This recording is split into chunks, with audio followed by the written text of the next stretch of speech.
Alhamdulillah biizzatihi wa rahmatihi yataraham ibaduhul mu'minun wa bitaufiqihi wa inayatihi yahtadidallun. Asyhadu an la ilaha illallah wahdahu la syarikalah wa asyhadu anna Muhammadan abduhu wa rasuluh, amma ba'du.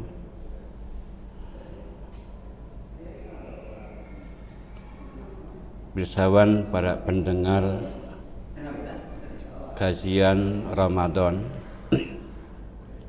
alhamdulillah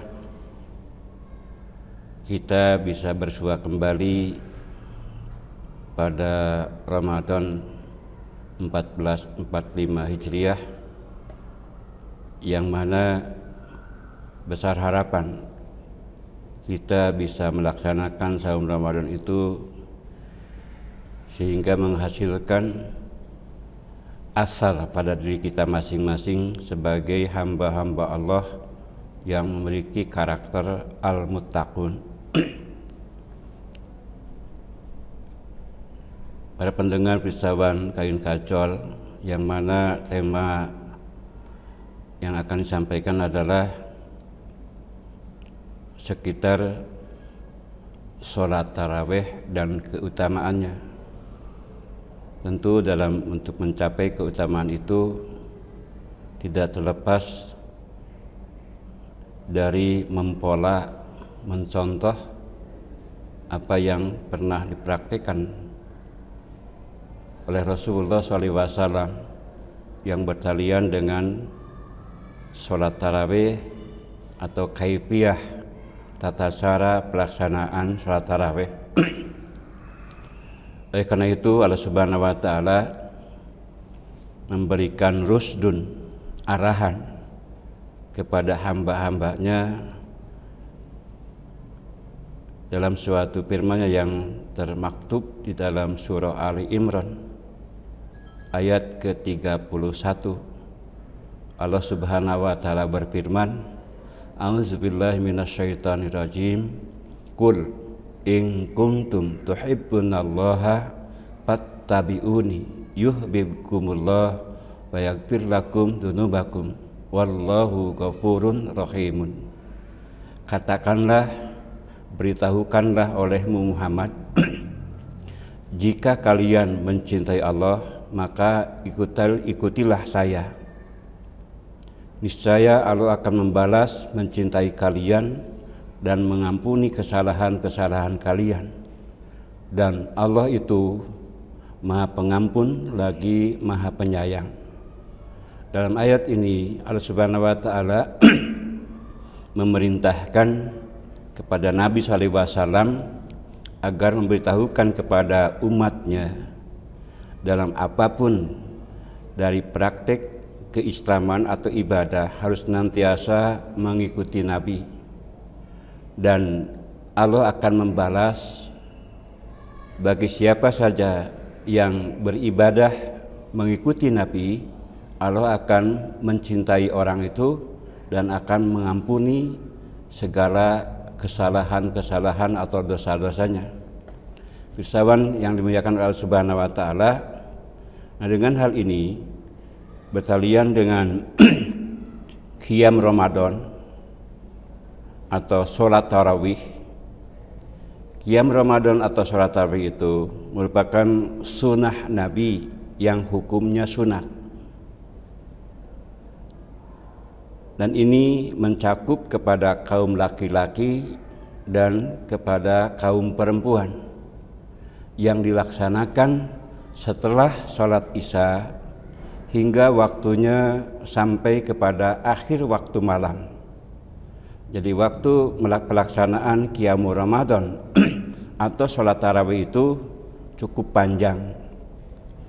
Tentu dari sini disesuaikan dengan kemampuan kita, bisa dilaksanakan di awal waktu setelah sholat Isya, bisa pertengahan malam atau di akhir malam sebelum masuk waktu sholat subuh. Tentang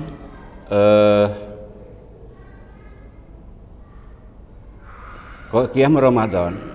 Dalam suatu hadis jamaah para ulama hadis meriwayatkan yang bersumber dari Abu Hurairah. Abu Hurairah menerangkan, karena Rasulullah SAW yuragibu fi qiyami Ramadana min ghairi ayyamurakum fihi bi azimatin fayaqulu man qama Ramadana imanan wa ihtisaban ghufira lahu ma taqaddama min dhanbi. Fatufiya Rasulullah SAW wal amru ala dalika summa kanal amru ala dalika fi khilafati Abi Bakrin radhiyallahu anhu wa sadzan fi khilafati Umar radhiyallahu anhu ala dalika. Kata Abu Hurairah, adalah Rasulullah SAW menganjurkan, memberikan motivasi kepada umatnya dalam pelaksanaan qiyamul Ramadan atau sholat tarawih dengan tanpa memerintah secara tegas. Maka beliau bersabda, barang siapa yang mendirikan Ramadan, maksudnya Nabi secara mutlak menyebutkan memakmurkan, memanfaatkan pada malam Ramadan, diantaranya mengisi dengan qiyamul Ramadan atau sholat tarawih imanan wa ihtisaban, yang didasari iman kepada Allah dan hanya mengharap pahala dari Allah Subhanahu wa taala. Niscaya dosa-dosanya yang telah lalu akan diampuni.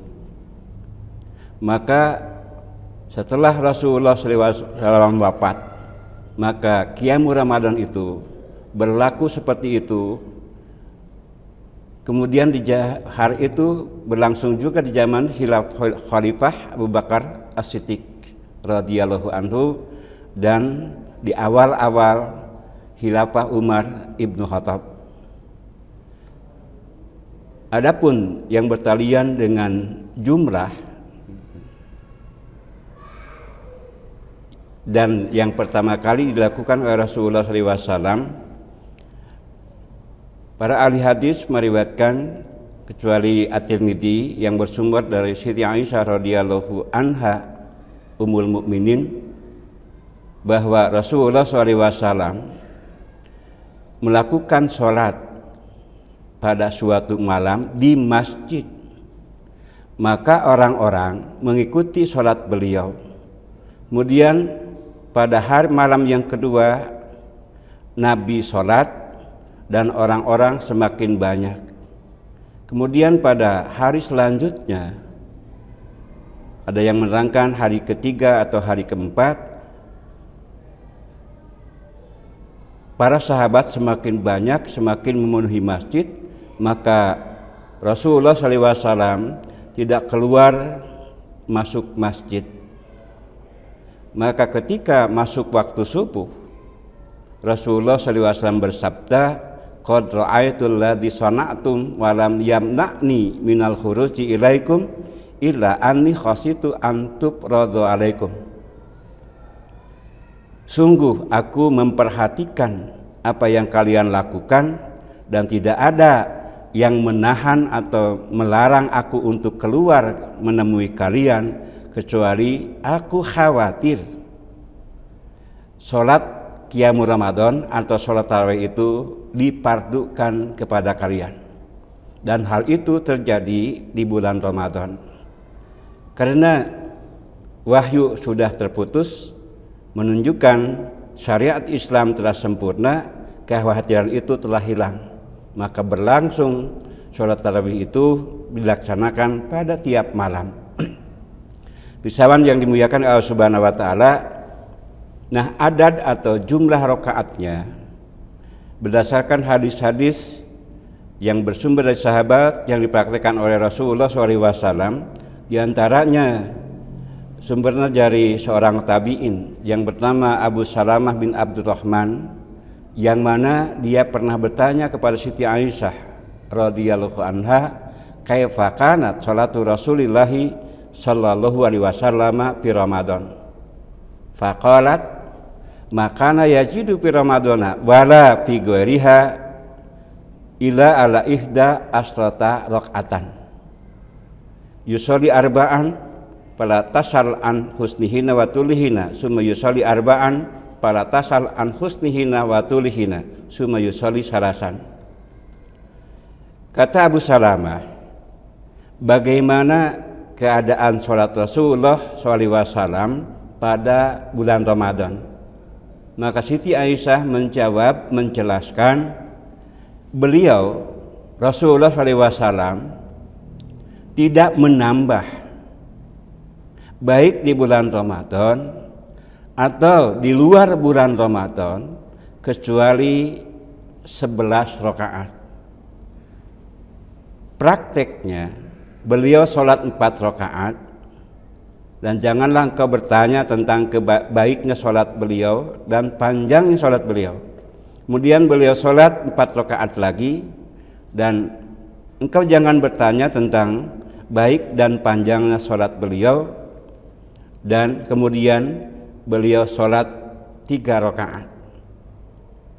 Jadi komponen sholat yang diperhatikan oleh Nabi Qiyamul Ramadan itu 4-4-3. Sesuai dengan yang disebutkan oleh Siti Aisyah, beliau tidak menambah baik di bulan Ramadan atau di bulan Ramadan kecuali 11 rakaat. Para pendengar, para pemerhati yang Allah muliakan, begitu juga dalam hadis yang lain, Imam Ahmad meriwayatkan dari Siti Aisyah, dia berkata, keadaan Rasulullah SAW sholat setelah sholat Isya 11 rakaat. Maka apabila masuk waktu sholat subuh, beliau sholat 2 rakaat secara ringan. Kemudian beliau berbaring ke samping sebelah kanan hingga muadzin datang menemuinya dan memberitahukan untuk sholat berjamaah. Nah, hadis ini sesuai dengan yang di riwayat lain, bahwa Siti Aisyah menerangkan Nabi sholat malam 13 rakaat. Ya, yang 2 rakaatnya, yang dimaksud dengan 2 rakaat adalah qobliyah subuh. Karena di sini disebutkan faida asbaha sholat rakaataini khafifatain. Apabila masuk waktu sholat subuh, beliau sholat 2 rakaat. Maksudnya qobliyah subuh. Kemudian pada yang lain, Ibnu Huzaimah, Ibnu Hibban meriwayatkan pada kedua sahih keduanya dari sahabat Jabir bahwa beliau SAW sholat mengimami mereka 8 rakaat ditambah dengan witir. Nah, di sini kita sering mendapatkan penjelasan dan pemahaman bahwa dipisahkan antara sholat yang genap dengan yang witir. Yang genap biasanya disebut sholat tarawih atau di lain waktu disebut sholat tahajud, sedangkan yang witir dipisahkan. Padahal kalau kita perhatikan, telusuri, tidak ada sholat malam yang jumlahnya genap, semuanya witir. Baik namanya itu sholat Qiyamul Ramadan atau sholat tarawih atau Qiyamul Lail, begitu juga yang disebut sholat witir atau sholat tahajud, semuanya berjumlah ganjil 11 rakaat. Nah, di sini sebutkan kata Jabir, Rasulullah SAW sholat mengimami mereka 8 rakaat, kemudian ditambah dengan witir. Tentu dari hal ini mengacu kepada apa yang diterangkan oleh Siti Aisyah radhiyallahu anha, bahwa beliau tidak menambah baik di bulan Ramadan atau di luar bulan Ramadan kecuali 11 rakaat. Suman tadaruhu bil qabilati walam yahruj ilaihim. Kemudian mereka menunggu kehadiran beliau pada malam berikutnya, maka beliau tidak keluar menemui mereka untuk mengimami sholat malam mereka. Iwat iman yang dimuliakan Allah Subhanahu wa taala, begitu juga Abu Ya'la At-Tabrani meriwayatkan dengan sanad yang hasan dari yang bersumber dari sahabat Jabir bin Abdullah. Jabir bin Abdullah berkata, Ja'a Ubay bin Ka'b ila Rasulillah sallallahu alaihi wasallam faqala, ya Rasulullah, in kana mini lailata syai'un yakni fi ramadhana. Qala wa madaka ya Ubay? Qala niswatun fi dari kulna inna la naqra'ul qur'ana panusolli bi sholatika. Qala fasolaitu bihinna samana raka'atin summa autartu. Qala fakana sibhu ridha walam yakul syai'an. Kata sahabat Jabir, Ubay bin Ka'ab datang menemui Rasulullah sallallahu alaihi wasallam. Lalu dia berkata, wahai Rasulullah, sesungguhnya ada sesuatu yang menimpa diriku pada malam, yakni di malam bulan Ramadan. Maka Nabi bertanya kepada Ubay, wa madza kaya Ubay? Tentang masalah apa hai Ubay? Ubay menjawab, kaum perempuan di rumahku mereka berkata, sesungguhnya kami tidak lancar membaca Al-Quran, maka kami akan sholat mengikuti atau bermakmum dengan sholat engkau. Ubay berkata, maka aku sholat mengimami mereka 8 rakaat, kemudian aku witir, menambah dari 8 rakaat itu. Maka Jabir mengatakan, dan hal itu merupakan persetujuan atau keriduan Nabi SAW, dan Nabi tidak memberi komentar, menunjukkan bahwa Nabi menyepakati apa yang dipraktekkan oleh Ubay bin Ka'ab sesuai dengan sunnah Nabi SAW yang disebutkan oleh Siti Aisyah radhiyallahu anha. Pirsawan yang dimuliakan Allah Subhanahu wa taala, dan ini menunjukkan bahwa Qiyamul Ramadan atau sholat tarawih yang dipraktekkan oleh Nabi, begitupun oleh sahabat Ubay bin Ka'ab, itu adalah sunnah yang datang dari Nabi SAW. Dan menurut Syekh Said Sabiq dalam kitab Fiqhus Sunnah, beliau menerangkan tidak ada sedikit pun yang sahih tentang jumlah Qiyamul Ramadan atau sholat tarawih selain apa yang dipraktekkan oleh Nabi dan dipraktekkan oleh sahabat. Nah, dengan demikian bahwa sholat yang dipraktekkan oleh Nabi yaitu sholat tarawih atau Qiyamul Ramadan tidak lebih dari 11 rakaat. Lalu muncul pertanyaan, ada riwayat yang menerangkan bahwa Umar bin Khattab, di zaman Umar bin Khattab, orang-orang melaksanakan sholat tarawih itu 23 rakaat atau 20 rakaat. Setelah ditelusuri, ternyata yang meriwayatkan itu adalah Yazid bin Ruman, menerangkan kana nasu fi ahdi Umar bin Khattab yusalluna isrina rakaatan. Ternyata menurut penelitian ahli hadis, Yazid bin Ruman itu lahir setelah Umar 5 tahun wafat, menunjukkan bahwa hadis ini terputus. Tidak mungkin seseorang yang menerangkan keberadaan Umar sementara dia belum lahir. Dan hadis ini menurut ahli hadis, bahwa hadis ini termasuk kategori dhaif, tidak bisa dijadikan argumentasi untuk pelaksanaan praktek Qiyamul Ramadan atau sholat tarawih. Buat iman yang dimuliakan Allah Subhanahu wa taala, kemudian pada hadis lain di zaman Umar yang diriwayatkan oleh Bukhari, Malik, Al-Baihaqi dari sumberna Abdurrahman bin Abdul Qari, bahwa Umar bin Khattab, Abdurrahman bin Abdul Qari pernah keluar menyertai Umar bin Khattab pada bulan Ramadan menuju masjid. Maka dia menemukan orang-orang berpencar, berpisah-pisah ada yang melaksanakan sholat sendiri, ada yang melaksanakan dia berjamaah dengan 2 orang, ada juga sekelompok orang berjamaah diimami oleh seseorang.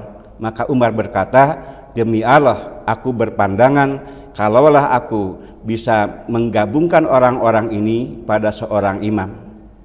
Tentu ini akan serupa dengan apa yang dipraktekkan oleh Nabi SAW.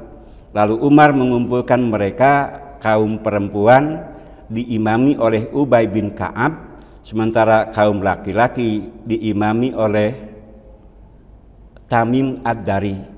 Maka ketika kedua kalinya Umar mengontrol ke masjid, Umar menemukan bahwa orang yang melaksanakan sholat tarawih itu diimami oleh seorang imam. Maka Umar mengatakan, nikmatul bid'atu hatihi. Maksud nikmah sebaik bid'ah di sini adalah bid'ah lugawi, bukan bid'ah syar'i gitu. Ibasawan yang dimuliakan Allah Subhanahu wa taala, hari ini disebutkan dalam tafsir Ibnu Katsir juz 1 halaman 222 bahwa makna bid'ah itu ada yang lugawi dan ada yang syar'i. Yang syar'i seperti sabda beliau sallallahu alaihi wasallam, inna kulla bid'at inna kila muhdatsatin bid'atun wa kulla bid'atin dolalatun. Dan ada kalanya disebutkan bid'ah lugawi, yaitu tentang perkataan Amirul Mukminin Umar bin Khattab radhiyallahu anhu tentang menggabungkan orang-orang kepada seorang imam pada sholat tarawih, yaitu disebutkan nikmatul bid'atu hatihi. Dan ini adalah disebut bid'ah di sini bid'ah lugawi, bukan bid'ah syar'i. Kemudian Imam Al-Baihaqi meriwayatkan dari As-Sa'ib bin Yazid, ia berkata, Umar ibnu Khattab radhiyallahu anhu menyuruh Ubay bin Ka'ab dan Tamim Ad-Dari agar keduanya mengimami orang-orang dengan jumlah rakaat 11 rakaat. Nah, dari sini menunjukkan bahwa baik yang dipraktikkan oleh Nabi sesuai keterangan Siti Aisyah radhiyallahu anha, begitupun para sahabat, begitupun kaifiyah Umar dalam mempraktikkan qiyamul Ramadan sama ya seperti yang dipraktikkan oleh Nabi sallallahu alaihi wasallam. Para hadirin yang dimuliakan oleh Allah Subhanahu wa taala, oleh karena itu apabila kembali kepada ayat yang tadi yang termaktub di dalam surah Ali Imran, di situ Allah Subhanahu wa taala menerangkan, in kuntum tuhibbunallaha fattabi'uni. Jika kalian mencintai Allah, maka ikutilah aku. Di sini menunjukkan bahwa kaifiyah ibadah itu diperbolehkan hanya mengikuti Nabi dalam praktek atau kaifiyah ibadah. Dari sini besar harapan kita melakukan dan melaksanakan qiyamul Ramadan sesuai dengan pola atau contoh atau uswah hasanah Rasulullah SAW. Karena pada ayat yang lain Allah Subhanahu wa taala menerangkan tentang keberadaan Nabi SAW, wa ma'atakumur rasulu fadhuhu wa manahakum anhu fantahu wattaqullaha innallaha syadidul iqab. Dan apa saja yang Rasul datangkan kepada kalian, maka ambillah, praktekkan, laksanakan. Dan apa saja yang Rasul larang kalian dari hal itu, maka berhentilah, jangan engkau lakukan, jangan engkau praktekkan. Dan hendaklah kalian bertakwa kepada Allah, sesungguhnya Allah sangat keras siksanya. Wisatawan yang dimuliakan Allah Subhanahu wa taala, dengan pemaparan yang ala kadarnya, mudah-mudahan apa yang saya sampaikan menjadi bahan pemahaman dan pengetahuan untuk kita semua bahwa sholat tarawih itu yang dipraktekkan oleh Nabi SAW, begitu juga oleh para sahabat, tidak lebih dari 11 rakaat. Inilah barangkali yang saya bisa sampaikan, mudah-mudahan menjadi perbekalan kita untuk bisa melaksanakan sholat tarawih sesuai dengan apa yang dicontohkan oleh Rasulullah SAW. Rabbana atina fid dunya hasanah wa fil akhirati hasanah wa qina adzabannar. Aqulu qouli hadza wa astaghfirullah li wa lakum. Wassalamualaikum warahmatullahi wabarakatuh.